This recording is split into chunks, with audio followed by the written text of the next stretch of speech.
सलामुअलैकुम अज़ीज़ान। उम्मीद है कि आप सब खैरियत से होंगे। अक्सर औक़ात एक रिक्वेस्ट की आती है अशख़ास की तरफ से, जो भी लोग चैनल को देखते हैं उनकी तरफ से, कि आपकी जो ज़ुबान होती है वो ख़ासी दक़ीक़ होती है और वो हमें समझ नहीं आती, और अज़राए करम अज़राए लुत्फ़ एक ऐसी वीडियो बना दी जाए जिसके अंदर आप जो ज़ुबान इस्तेमाल करें वो सहल हो, और साथ ही साथ उसके अंदर कुछ अंग्रेज़ी के भी अल्फ़ाज़ इस्तेमाल करें, ताकि हमें वो वीडियो समझ भी आ जाए और देखने में भी आसानी हो। तो आज इसी तरीके का एक काम किया जा रहा है इंशाअल्लाह, और कोशिश करेंगे कि ज़ुबान ज़रा अंग्रेज़ी के लफ़्ज़ ज़्यादा इस्तेमाल करें, और ये कोशिश करें कि आपको एक ये बड़ा मशहूर ये बड़ा बेहतरीन आर्गुमेंट है जिसको हम कहते हैं बफर गेट आर्गुमेंट। तो ये आपको पेश करने की कोशिश करें। अब ये जो बफर गेट आर्गुमेंट है ना, इसका आपको हम ज़रा बैकग्राउंड बता देते हैं। बफर गेट आर्गुमेंट है ये वजूद खुदा पर सबसे क़तई दलील है, और कतई का मतलब होता है एब्सोल्यूट, सबसे एब्सोल्यूट किस्म की दलील है। और ये हमने तब पेश की, मतलब हम ये तो नहीं कहते कि हम इसके इजाद करने वाले हैं, लेकिन मतलब इसका ये जो इसका नाम रखा है बफर गेट आर्गुमेंट, ये हमने रखा है। तो इसकी वजह क्या है? इसकी वजह ये है कि हमारी जब बात होती है पाकिस्तान में, तो इतने कोई ऐसे मंतकी मलाहिदा नहीं है जो कि जो कि मंतिक अच्छे तरीके से जानते हों, और जो जिसे हम कहते हैं एनालिटिक फिलॉसफी या सिंबॉलिक सिस्टम्स या सिंबॉलिक लॉजिक को वो जानते हों, मंतिक को अच्छे तरीके से जानते हों या रियाती को अच्छे तरीके से जानते हों। ऐसे पाकिस्तान में तो नहीं है, ना उर्दू बोलने वाले हैं। लेकिन अमेरिका के अंदर और ये यूके वगैरह के अंदर ऐसे लोग मौजूद हैं, और वो इस ज़ुबान को ज़्यादा पसंद करते हैं, जो कि एनालिटिक फ़िलॉसफ़ी मंतिक की जो ज़ुबान है, अंग्रेज़ी मंतिक की जो ज़ुबान है, ज़ाहिर-सी बात है अरबी मंतिक वो भी नहीं जानते, लेकिन जो अंग्रेज़ी मंतिक की ज़ुबान है वो उसको ज़्यादा पसंद करते हैं, और जो दलाइल हैं इस ज़ुबान में और इस लहजे में और इस तरीके से चाहते हैं कि उनको पेश किया जाए। तो इसी असना में फिर हमने कहा चलें हम आपको आपके तरीके से पेश कर देते हैं, और आप जाके डिबेट्स देख भी सकते हैं। आला दर्जे की डिबेट्स इन लोगों के साथ मौजूद हैं जिसमें ये जवाब नहीं दे सके, और ये जो लोग हैं ये अपने आप को ब्लैक बेल्ट्स कहते हैं। ब्लैक बेल्ट्स यानी ये बड़े-बड़े जो अमेरिका के प्रोफ़ेसर्स हैं, ग्राहम ओपी जैसे हो गया, ये और हो गए, उनसे उनसे इंटरव्यू करते हैं। जोनाथन शाफर हो गए, ग्राहम ओपी हो गए, इनसे इंटरव्यू करते हैं, इनसे बातें करते हैं। वो खुद फ़लसफ़े के तुलबा हैं और जानने वाले हैं फ़लसफ़े को। और अगर आप इनकी मोहम्मद हिजाब से डिबेट देखें, तो मोहम्मद हिजाब अपना ये बंदा था, वो जो ब्लैक बेल्ट्स का फाउंडर है, उसका नाम था जैक एंगस्ट्रिच। अगर आप उसकी मोहम्मद हिजाब से डिबेट देखें, जो बड़ा मशहूर सलफ़ी वहाबी है, जो कि फ़लसफ़ा के आर्ग्यूमेंट्स चोरी करके उन्हें पेश करता है, तो उन्होंने तबाह कर दिया मोहम्मद हिजाब को सवाल कर के। तो लेकिन हमारी इनके स जब इनकी हमारे साथ गुफ्तगू हुई, तो फिर हमने ये इन्हें आर्ग्यूमेंट ये वाला इस शक्ल के अंदर प्रेज़ेंट किया, और आप यकीन करें उनमें से एक भी जवाब देने के काबिल नहीं रहा, और उसके बाद कभी उन्होंने हमसे दोबारा मुबाहिसा या मुनाज़रा करने की कोशिश नहीं की। अभी तक वो जो ब्लैक बेल्ट एथियस्ट हैं, जो सबसे उनके मग़रिब के अंदर मशहूर एथियस्ट हैं, वो भागते हैं हमसे, खौफ़ज़दा होते हैं कि इनसे इनसे हमने मुनाज़रा नहीं करना। आप जाके वो देख सकते हैं, यूट्यूब के ऊपर भी हमारे मुनाज़िर पड़े हुए हैं, अगर आप में से किसी को शौक हो देखने का। तो आइए अब इस आर्गुमेंट की तरफ चलते हैं और आपको समझाने की कोशिश करते हैं कि आर्गुमेंट क्या है। दकीक आर्गुमेंट है थोड़ा। असल में आर्गुमेंट सारा वही है जो कि सादा-सा आर्गुमेंट है, जो कि इब्न सीना ने भी पेश किया है, फ़ाराबी वगैरह सब ने ये आर्गुमेंट पेश किया है। आर्गुमेंट बिल्कुल सादा-सा है। देखें कि अगर वजूद है, वजूद जिसे हम एक्जिस्टेंस कहते हैं, एक्जिस्टेंस अगर डिपेंडेंट है, तो ये तो महाल है, सीधी-सी बात है। एक्जिस्टेंस किस चीज़ पे डिपेंड करेगी?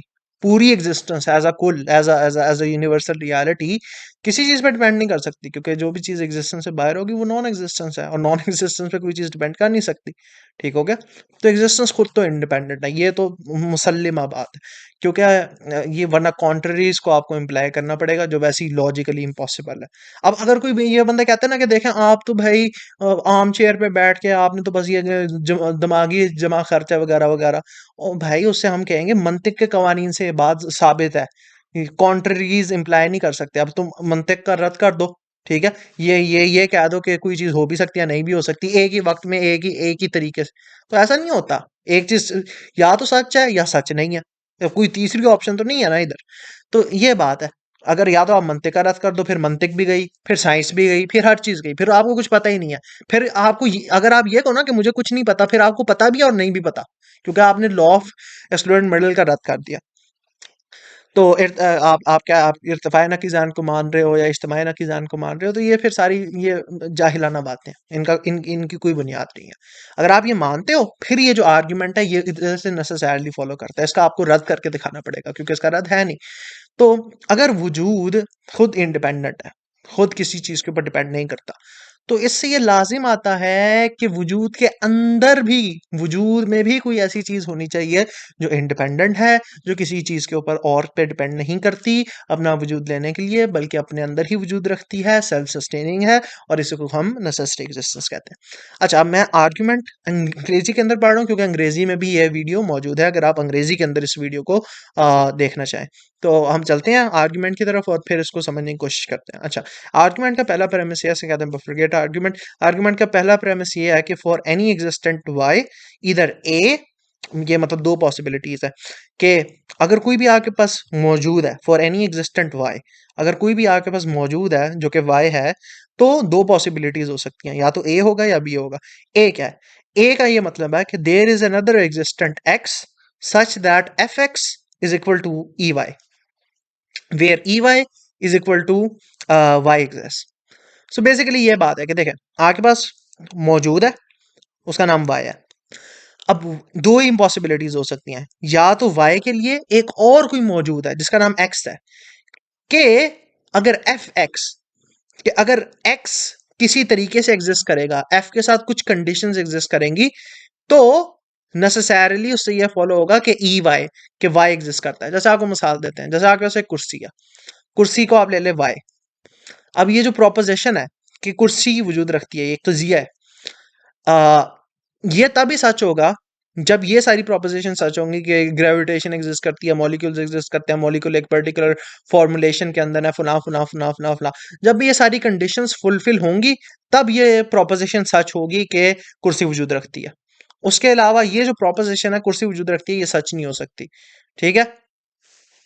अच्छा, और दूसरी ऑप्शन ये है किसी भी एग्जिस्टेंस के बारे में, या तो ऐसे होगा कि वो कोई कंडीशंस रखता है अपने वजूद के लिए, उसको वजूद में आने के लिए कुछ कंडीशंस की जरूरत होती है। वजूद में आने से यहाँ पे मुराद उसकी फॉर्म भी है, ये नहीं हम कह रहे, क्योंकि अगर हो सकता है आप ये कहें ओ उसका तो मादा मादा नहीं है, उसका तो मादा हमेशा से इटरनली एग्जिस्ट कर रहा था, वो कुर्सी की फॉर्म में अभी आया है। ग्रांटेड, इसमें भी कोई मसला नहीं, हम ये कह रहे हैं कि कुर्सी की स्पेसिफिक फॉर्म में आने के लिए उसको कंडीशंस की जरूरत है। तो कोई भी जो चीज है, या तो उसे वजूद रखने के लिए कंडीशंस की एहतियाज है, या उसे कंडीशंस की एहतियाज नहीं है। बेसिकली ये वो कह रहा है। अब आगे क्या कहता है, टू में प्रेमिस ये है कि e is the inclusive distinction of all e y for every existent y. अच्छा, इस बात को समझे कि अब ये आपने क्विजिया ले लिया, क्विजिया, क्विजिया किसे कहते हैं? प्रोपोजिशन को। अब प्रोपोजिशन के अंदर आप इंक्लूसिव डिसजंक्शन कर सकते हैं। इंक्लूसिव डिसजंक्शन क्या होता है? इंक्लूसिव डिसजंक्शन बेसिकली होता है और गेट। अगर आप ना इसको समझने की कोशिश करें, उसमें यह होता है कि अगर एक भी उनमें से किजिया सच हो जाए ना, तो वो जो पूरा कुल्ली किजिया होता है वो सच हो जाता है। जैसे आपको मैं एक किजिया देता हूँ कि इस कमरे में बंदा है, शख्स है, इस कमरे में कोई शख्स है, ठीक है। और एक दूसरा मेरे पास जुमला है, इस कमरे में अहमद है, ठीक है। अच्छा, अगर ये किजिया सच हो जाए कि इस कमरे में अहमद है, तो इससे ये नेसेसरली ये बात सच हो जाएगी कि इस कमरे में कोई शख्स है। ठीक हो गया। और ऐसे ही मेरे पास अहमद भी है, हामिद भी है, बशीर भी है, वगैरह वगैरह, तीन है, अहमद हामिद बशीर। अब इनमें से कोई भी किजिया सच हो जाए कि इस कमरे में अहमद है, या इस कमरे में बशीर है, या इस कमरे में हामिद है, ठीक है। अगर इनमें से कोई तीन में से कोई एक भी सच हो जाए, तो ये बात सच हो जाएगी कि इस कमरे में कोई शख्स है। तो अब जो रिलेशनशिप है, जो ताल्लुक है, इस कमरे में अहमद है, इस कमरे में हामिद है, इस कमरे में बशीर है, इन तीन कज़ाया का इस कमरे में कोई शख्स है, वो जो रिलेशनशिप है उसे हम इंक्लूसिव डिसजंक्शन कहते हैं। ये जो तीन प्रोपोजिशन, ये जो तीन क़िज़े हैं, ये इस कमरे में कोई शख्स है, इसके साथ इंक्लूसिव डिसजंक्शन के अंदर है। ठीक हो गया। ये दूसरा प्रेमिस है। अब इसमें क्या कह रहा है कि e is the inclusive disjunction of all e y for every existent y. मतलब सादी सी बात है कि ई इंक्लूसिव डिसजंक्शन है, एक एक ई एक और गेट है जिसके अंदर बेसिकली इस और गेट का नाम है ये प्रोपोजिशन के कोई मौजूद है या वजूद है। ठीक है, अब ये प्रोपोजिशन तब सच हो जाएगी जब कोई भी चीज वजूद रखे। ठीक है, अब ये जो बात है कोई मौजूद है, ये मंतकी लिहाज से उस वक्त सच होगी जब कोई भी चीज वजूद रखे। अगर कोई भी चीज वजूद रखती है तो ये बात सच है कि वजूद है। ठीक है, और अगर कोई भी चीज वजूद नहीं रखती तो फिर ये बात कि वजूद है ये चीज झूठ हो जाती है। अब बेशक वो कोई भी चीज में आप बेशक कुर्सी डाल दें, जो मर्जी डाल दें, लेकिन ये जो प्रोपोजिशन है कि कोई भी चीज वजूद रखती है, ये तब सच हो जाएगी जब कोई भी चीज वजूद रखेगी। ठीक हो गया। अब तीसरा प्रेमिस क्या है कि a disjunction F X can only have a truth value B well formed if and only if there is an input in it that cannot be reduced to form fx। अब ये बिल्कुल ये axiom है, ये मंतकी axiom है। ठीक है, Boolean logic के अंदर भी है, ये तमाम जितनी भी मंतक है उसके अंदर ये सादा सा एक्सियोम है। एक्सियोम कहते हैं वो चीज जो कि अनक्वेश्चनेबली ट्रू होती है। ये बताते हैं कैसे, सादी सी बात है कि इसको आप ऐसे समझें कि आपके पास एफ एक्स है। ठीक है, एफ एक्स कहते हैं कि एक आपके पास इनपुट वैल्यू है जिसके ऊपर आपने फंक्शन लगाया। ठीक है, फंक्शन हमेशा इनपुट वैल्यू के ऊपर लगाया जाता है। ठीक हो गया। तो वो ये कहना चाह रहे हैं कि देखो अगर आपके पास इनपुट वैल्यू है और उस पर आपने फंक्शन लगाया है, लेकिन जो आपकी इनपुट वैल्यू है वो खुद एक फंक्शन है और उसकी भी इनपुट वैल्यू एक फंक्शन है, तो अगर आपके पास सिर्फ इनफिनिट फंक्शंस है ना, तो उसके अंदर से कभी भी आप ट्रुथ वैल्यू अखज कर ही नहीं सकते। ये मंतिक का सादा सा उसूल है। ठीक है, कि अगर आपके पास सिर्फ फंक्शंस हैं, वो जो स्टेटमेंट है वो वेल फॉर्म्ड नहीं है। जिसने भी बुनियादी मंतिक पढ़ी है उसको ये बात मालूम है, जिसने रियाजी भी पढ़ी है यहां तक के उसको ये बात मालूम है। अभी आपको इंशाल्लाह आगे आप समझेंगे तो आपको उससे भी नजर आ जाएगा, जो हम विजुअल एग्जांपल्स दिखाएंगे।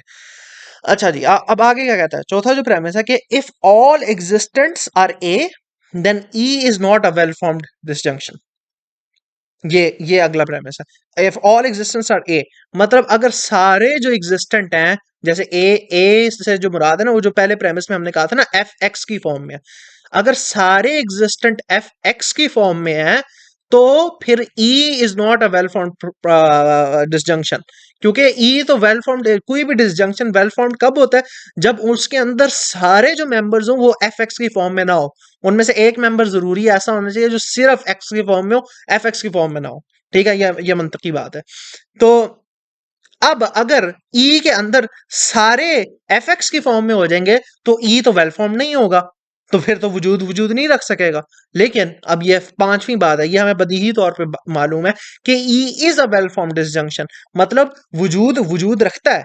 ठीक है, तो कंक्लूजन ये है कि चूंकि वजूद वजूद रखता है, वजूद है, वजूद मौजूद है, तो इससे यह साबित होता है कि हर चीज ए नहीं है, हर चीज एफ एक्स की फॉर्म में नहीं है। कम से कम एक ऐसी चीज है जो कि एक्स की फॉर्म में है। तो इसीलिए एक कंक्लूजन निकला है, नॉट ऑल एग्जिस्टेंस आर ए, मतलब सारे एग्जिस्टेंस ए नहीं है। There is an independent and simple reality that does not depend upon another to exist. मतलब एक और ऐसी रियलिटी है, एक ऐसी रियलिटी जरूर है जो कि वजूद रखती है, जो कि किसी और के ऊपर डिपेंड नहीं करती अपना वजूद लेने के लिए, अपना वजूद किसी और चीज से अखज नहीं करती। ये इस आर्ग्यूमेंट का लाजमा निकलता है। अब मुझे मालूम है यहां तक कि अगर आपको यहां तक समझ नहीं आई तो कोई मसला नहीं है, ये बड़ा दकीक है, अंग्रेजी में समझाना आसान था, उर्दू में समझाना जाहिर सी बात है ज्यादा मुश्किल है। और जाहिर सी एक ऐसी ऑडियंस को जिसका मंतक में इतना बैकग्राउंड नहीं है, जो कि बिल्कुल सही बात है। लेकिन अब हम आपको ये दिखाते हैं, शायद अब आपको ना ज्यादा अच्छी समझ आएगी। देखें, और ये इस यहां से इसका नाम है बफर गेट आर्ग्यूमेंट। अब जो बफर गेट होता है ना, असल में कंप्यूटर साइंस के अंदर जो बफर गेट होता है ना, वो सिर्फ अपने इनपुट की वैल्यू लेता है और उसको आगे ट्रांसफर कर देता है। अपने इनपुट की वैल्यू लेता है और उसको आगे ट्रांसफर कर देता है। अभी आप पहली एग्जांपल में देख सकते हैं कि उसकी वैल्यू 1 है, बफर गेट आया बीच में, बफर गेट ने 1 की वैल्यू ली, उसने अगले बफर गेट को पास की और उसने अगले बफर गेट को पास की, इसलिए बल्ब ऑन है। अच्छा जी, उसके इनपुट की वैल्यू 0 है, बफर गेट ने 0 आगे पास की, उसने 0 आगे पास की और वो बंद है। अब ये क्या कह रहे हैं, जो अगर जो मुलाहिद है ना, वो असल में ये कह रहे हैं कि इंडिपेंडेंट रियलिटी का इनकार कर रहे हैं ना, तो वो क्या कहते हैं, वो ये कहते हैं कि हर चीज कंडीशनड है। देखें, जो जो भी रियलिटी कंडीशनड होती है ना, जो भी रियलिटी अपना वजूद किसी और से अखज करती है ना, तो वो बफर गेट की तरह है। अगर उसके पीछे जो उस जिससे वो वजूद अखज कर रही है, अगर वो चीजें वजूद रखेंगी तो ये वजूद रखेगी नेसेसरली, और अगर वो चीजें वजूद नहीं रखेंगी तो ये वजूद नहीं रखेगी। अगर जाहिर सी बात है, इससे पीछे वाला वन होगा तो ये वन हो जाएगा, अगर इससे पीछे वाला जीरो होगा तो ये जीरो हो जाएगा। तो बफर गेट सिर्फ अपनी जो वैल्यू है ना, वो जो उसकी कॉस्ट की वैल्यू होती है वो आगे ट्रांसफर कर देता है बफर कैट। बस ये करता है बफर कैट, उसकी अपने अंदर कोई मैलान नहीं होता किसी भी तरफ जाने का, यस होने का या नो होने का। तो अब जो मुलाहिद हैं वो ये कह रहे हैं कि हमारे पास सिर्फ डिपेंडेंट रियलिटीज है, सिर्फ एफ एक्स वाली रियलिटीज है, सिर्फ कंटिजेंट रियलिटीज है, सिर्फ वो रियलिटीज हैं जो अपना वजूद कहीं और से अखज करती हैं, अपने अंदर वजूद नहीं रखती। अगर ऐसा है तो फिर पता है आपको क्या लाजिम आ जाएगा, कि आपके पास इनफिनिट बफर गेट्स हैं, ठीक है, जो कि एक बल्ब को ऑन किए हुए हैं। अच्छा, अब ये कॉन्ट्रडिक्शन है, कैसे? क्योंकि जो बफर गेट होते हैं ना, अगर वो इनफिनिट भी हो ना, infinite buffer gates are reducible to one. मतलब इनफिनिट बफर गेट्स एक के बराबर होते हैं, इसे कहते हैं प्रिंसिपल ऑफ इंडिम्पोर्टेंस। तो प्रिंसिपल ऑफ इंडिम्पोर्टेंस जो है वो ये कहता है कि अगर आपके पास इनफिनिट बफर गेट्स, जितने भी आपके पास बफर गेट्स है ना, वो सारे एक पे रिड्यूस हो सकते हैं। तो ये जो आइडेम्पोर्टेंस का जो प्रिंसिपल है, तो ये बड़ा जरूरी है इस बात को समझने के लिए। तो ये जो प्रिंसिपल है ना ऑफ आइडेम्पोर्टेंस, ये बहुत जरूरी है आपको समझने के लिए। और ये सादा सा प्रिंसिपल है कि जितने भी आपके बफर गेट्स होंगे, जितनी भी कंडीशंस होंगी, वो सारी इसेंशियली आप उसको एक कंडीशन बना सकते हो, ठीक है। अब मतलब ये सारे हमने एक इन्फिनिट इन्फिनिट को हमने एक बना दिया। अब आपके पास एक बफर गेट है, और आप कह रहे हो वो बफर गेट आगे वन की ट्रुथ वैल्यू फॉरवर्ड कर रहा है। तो भाई ये तो बात मुसल्लिम है, आपको पता है कि बफर गेट एक की वैल्यू तभी आगे दे सकता है जब उसके पीछे इनपुट हो, ठीक है। और अगर आपने ये मान लिया कि इसके पीछे इनपुट है, तो इनपुट तो बाय डेफिनेशन एक्स की फॉर्म में होगा, और अगर एक्स की फॉर्म में होगा तो इसका ये मतलब है कि वो खुद इंडिपेंडेंट होगा, वो खुद किसी और चीज के ऊपर डिपेंड नहीं करेगा अपना वजूद रखने के लिए। ये सादी सी बात है, लेकिन मुझे अभी भी पता है कि आपको फिर भी शायद थोड़ी सी मुश्किल हुई हो ये समझने के लिए। तो जरा मैथमेटिकल एक फॉर्मूलेशन भी मौजूद है। अच्छा, मैथमेटिकल फॉर्मूलेशन वो ऐसे है कि any fx is well defined capable of having an input if for the fx there is an input not in the form of f। ठीक हो गया। फॉर एग्जाम्पल, अब ये मैं आपको एग्जाम्पल से समझा देते हैं कि यार देखें, आपके पास है a is equal to B multiply by C, ठीक हो गया। तो अब हम क्या कहेंगे कि जब हम ए को कोई फंक्शन करते हैं तो बी मल्टीप्लाई बाय सी आ जाता है, ठीक हो गया। अब बी मल्टीप्लाई बाय सी क्या होता है, वो बी की वैल्यू क्या होती है, सी मल्टीप्लाई बाय डी, सी की वैल्यू क्या होती है, ई मल्टीप्लाई बाय एफ, और ऐसे ना चलता जाता है, ठीक हो गया। एफ की वैल्यू क्या होती है, फला फला, मतलब एक्स एफ की वैल्यू होती है आर मल्टीप्लाई बाय क्यू, ऐसे ऐसे। तो अगर आप ये इन्फिनिटली करते जाएंगे ना, आपके पास कभी ए की वैल्यू आ ही नहीं सकती, क्योंकि जितने भी बाकी नीचे आपके इनपुट हैं वो सारे वेल डिफाइंड है ही नहीं, उनमें से आपने कहीं पे वेरिएबल काउंट ही नहीं किया, और कहीं पे आपने किसी को कांस्टेंट किया ही नहीं है। तो जब आपने किसी को कांस्टेंट किया ही नहीं है, तो आपके पास फाइनल इनपुट भी नहीं हो सकता। आपके ये सारे जो वेरिएबल्स हैं ये वेरिएबल्स ही रहेंगे, और वेरिएबल्स के दरमियान आप मल्टीप्लिकेशन से वेरिएबल आंसर ही निकाल सकते हैं, आप डेफिनेट आंसर निकाल ही नहीं सकते। तो एट द एंड आपको एक डेफिनेट एब्सोल्यूट कॉज चाहिए होगी नेसेसरली, वरना आप के पास ये इन्फिनिट सीरीज आ जाएगी। हमें इन्फिनिट सीरीज से ऐसा मसला नहीं है, ये समझने की जरूरत है। हम आर्ग्यूमेंट अगेंस्ट इन्फिनिट रीग्रेस नहीं कर रहे, हम आर्ग्यूमेंट अगेंस्ट ऐसा इन्फिनिट रीग्रेस कर रहे हैं जिसके नीचे कोई फंडामेंटल बेस ना हो। ये दो मुख्तलिफ चीजें हैं, क्योंकि ज्यादातर लोग करते हैं कि भाई इन्फिनिट रीग्रेस एसेंशियली ही इम्पॉसिबल है। हम कहते हैं नहीं, इन्फिनिट रीग्रेस एसेंशियली इम्पॉसिबल नहीं है, वो इन्फिनिट रीग्रेस इम्पॉसिबल है जिसके अंदर एट द एंड आपके पास बेस नहीं आती कोई। समझ रहे हैं? अगर आपके पास बेस आ जाए, ठीक है, अगर आपके पास बीच में इन्फिनिट बफर गेट्स भी हैं लेकिन आपके पास इनपुट है, तो वो वाला उस वाले इन्फिनिट रिग्रेस में कोई मसला नहीं है। तो ये बात समझने की जरूरत है। अब ये आपको सबसे आसान एग्जांपल ना मेरे ख्याल से आईनों वाली है, शीशों वाली, ये आपको समझ आ जाएगी। देखें, कोई भी चीज जो कि अपना वजूद कहीं और से अखज करती है, वो एक शीशे की मानंद है। मतलब अगर उसकी इल्लत वजूद रखेगी तो वो वजूद रखेगी, अगर उसकी इल्लत वजूद नहीं रखेगी वो वजूद नहीं रखेगी। ये ऐसे ही है जैसे शीशा होता है। शीशे को अगर आप रोशनी मारेंगे तो शीशा रोशनी आगे देगा, अगर शीशे को रोशनी नहीं मारेंगे तो शीशा रोशनी आगे नहीं देगा। अब देखें, अगर आपके पास इन्फिनिट शीशे भी हों, अगर आपके पास जितने मर्जी आप शीशे चाहे रख लें, और शीशों में कोई खासियत नहीं है कि वो रोशनी खुद से बनाते हैं, ठीक है, अपनी माहियत के अंदर वो स्याह है। तो शीशे तब ही, अगर आपको मैं कहूंगी यार अब एक शीशा रोशनी रख रहा है, तो इसका मतलब ही यही है कि शीशा रोशनी रख ही तब रहा है जब एक शम्मा वजूद रखती है, जब एक लाइट का सोर्स एग्जिस्ट करता है, क्योंकि अगर लाइट का सोर्स नहीं होगा तो ये शीशों में रोशनी आ ही नहीं सकती। ठीक है, शीशे में रोशनी तब ही आएगी। ये फिजिकल मिसाल नहीं है, ऐसा आपको बता रहा हूँ। अब आपके और ऐसे तो शीशे होते हैं जिनमें रोशनी आ जाती है। ये हम आपको मिसाल के तौर पे बताने की कोशिश कर रहे हैं कि शीशे को आप ऐसे सोचें कि जो अपनी माहियत के अंदर रोशनी नहीं रखता। ठीक है, ये आपको बताने की कोशिश कर रहे हैं मिसाल देकर। तो अगर मैं कहूँ कि शीशे में रोशनी है, तो इसका मतलब है शीशे में रोशनी आई ही तब है जब पीछे से कोई शम्मा है जिसने उस शीशे को रोशनी फराहम किया, वरना शीशों की अपनी तो डेफिनेशन ही यही है कि उनके अंदर रोशनी नहीं हो सकती। तो ये बात समझ ऐसी खुदा ताला की ज़ात कि हम सारी जो हैं वो शीशे हैं, वो मुमकिन माहियात हैं, और हमें सिर्फ वजूद तब ही मिल सकता है जब खुदावंद ताला की वो वाली ज़ात वजूद रखे जो कि खुद किसी और के ऊपर मोहताज नहीं है वजूद रखने के लिए। वो खुद शीशा नहीं है बल्कि खुद शम्मा है। अगर आपके सारे ही शीशे हों तो ठीक है, लेकिन ऐसा हो ही नहीं सकता। सारे शीशे होते तो रोशनी होती ना, रोशनी होना ही महाल होता। क्योंकि रोशनी है तो इससे ये साबित होता है कि एक शम्मा है जो ये रोशनी फराहम कर रही है, एक बल्ब है जो ये रोशनी फराहम कर रहा है। और इसीलिए आता है अल्लाह नूर समावाति वल अर्ज़, अल्लाह ताला आसमान और जमीनों का नूर है। लेकिन ये जो आर्गुमेंट है ये बहुत पुराना है, ये आपको हर जगह नजर आएगा। यहाँ तक कि अगर आप अफलातून को उठाएं वहां पे भी, यहाँ तक कि इससे भी पीछे जाएं, आपको इजिप्शियंस के अंदर भी इसकी झलक नजर आएगी। ये जो इशराकियून है ये आपको बहुत पुराने नजर आएंगे, और ये हमने आपको इशराकी दलील दी है। अब हम आपको आगे जरा डिपेंडेंट और इंडिपेंडेंट से भी दिखा देते हैं। ये वाली आपको बात पहले भी कर दी है कि देखें, अगर हर रियलिटी कंडीशनड होगी, ठीक है, तो फिर आप एक पूरे वजूद जो है वो भी कंडीशनड होगा। कंडीशन का मतलब है किसी और के ऊपर डिपेंड करेगा, लेकिन वजूद तो अपने अलावा किसी और के ऊपर डिपेंड कर नहीं सकता, क्योंकि वजूद क्या है, वजूद अदम के ऊपर तो डिपेंड नहीं कर सकता, क्योंकि जब अदम होता है तब वजूद नहीं होता, जब वजूद होता है तब अदम नहीं होता। ठीक हो गया।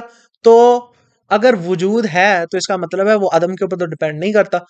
अगर अदम के ऊपर डिपेंड नहीं करता तो इसका मतलब है वजूद के अंदर खुद एक ऐसी चीज होनी चाहिए जो कि इंडिपेंडेंट है। वरना अगर वजूद के अंदर हर चीज डिपेंडेंट होती तो वजूद खुद डिपेंडेंट हो जाता, जो कि आपने भी खुद माना है कि ये बात महाल है।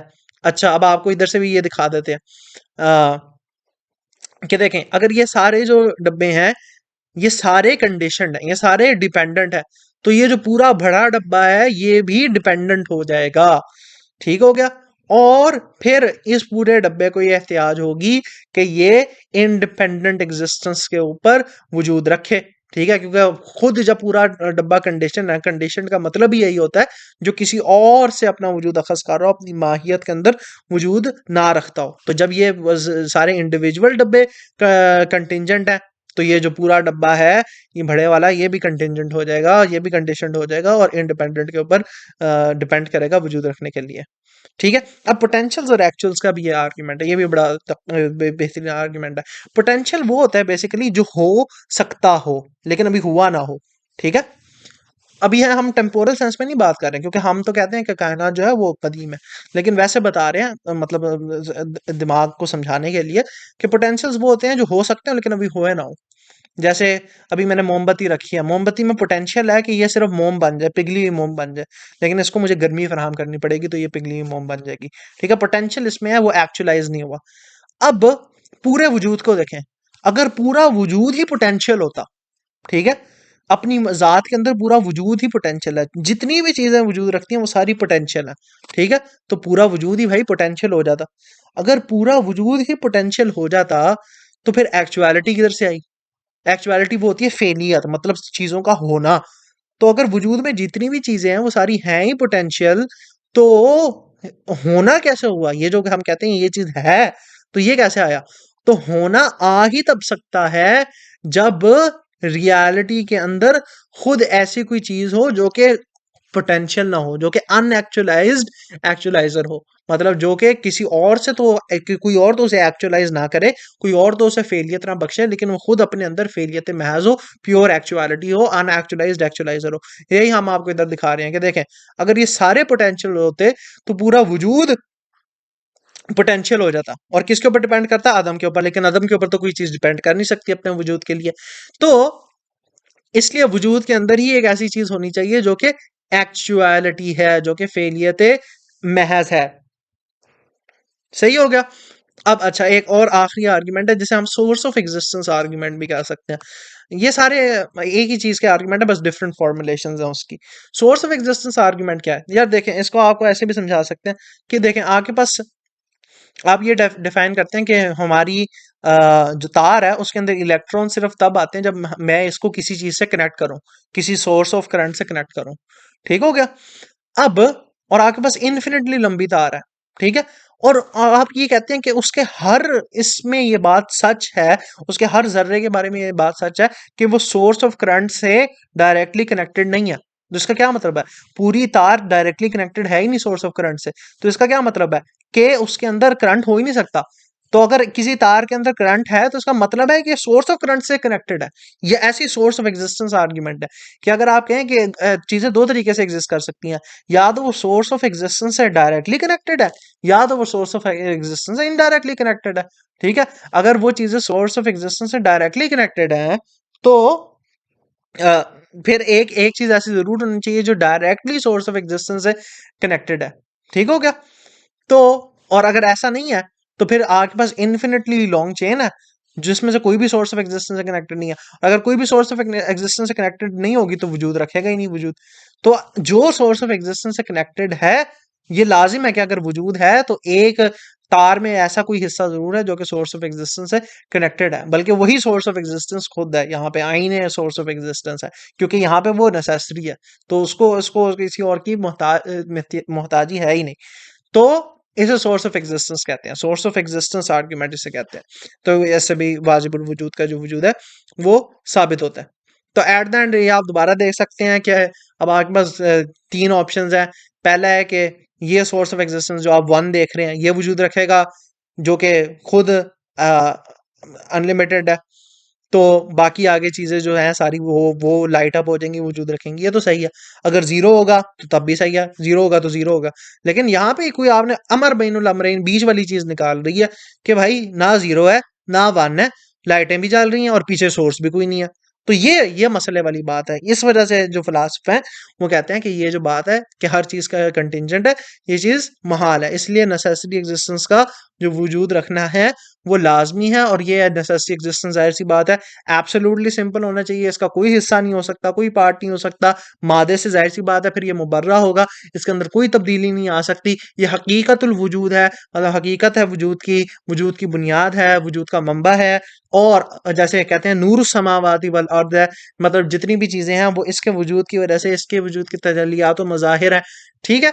तो ये सारी चीजें इस बुनियादी आर्ग्यूमेंट से फॉलो करती हैं। और ये अल्हम्दुलिल्लाह एक ऐसा आर्ग्यूमेंट है ये जो पूरे आपको प्रेजेंट किए, शायद आपको समझने में मुश्किल हो, मुआज़्ज़त इसके लिए मैंने कहा चलो मेरा हमारी कोई चाहत तो नहीं थी कि इसको उर्दू में भी बनाया जाए, क्योंकि उर्दू के अंदर अभी लोग इतना तैयार नहीं है ऐसे मंतकी बातों को सुनने के लिए। लेकिन चलें फिर भी हमने बना दिया, शायद किसी एक आध शख्स को शौक हो। लेकिन इस आर्ग्यूमेंट का जवाब हमने हार्वर्ड के बड़े बड़े प्रोफेसरों को पेश किया हुआ है, उनके डिपार्टमेंट के हेड्स को पेश किया हुआ है, लेकिन उनको जवाब नहीं है उनके पास जवाब। अगर आपके पास जवाब है तो बिस्मिल्लाह पेश करें इंशाअल्लाह। हम तो कहते हैं नहनु अब्नाउ दलील, हम दलील के मानने वाले हैं, और जो भी दलील पेश करें उसकी बात को मान लेते हैं।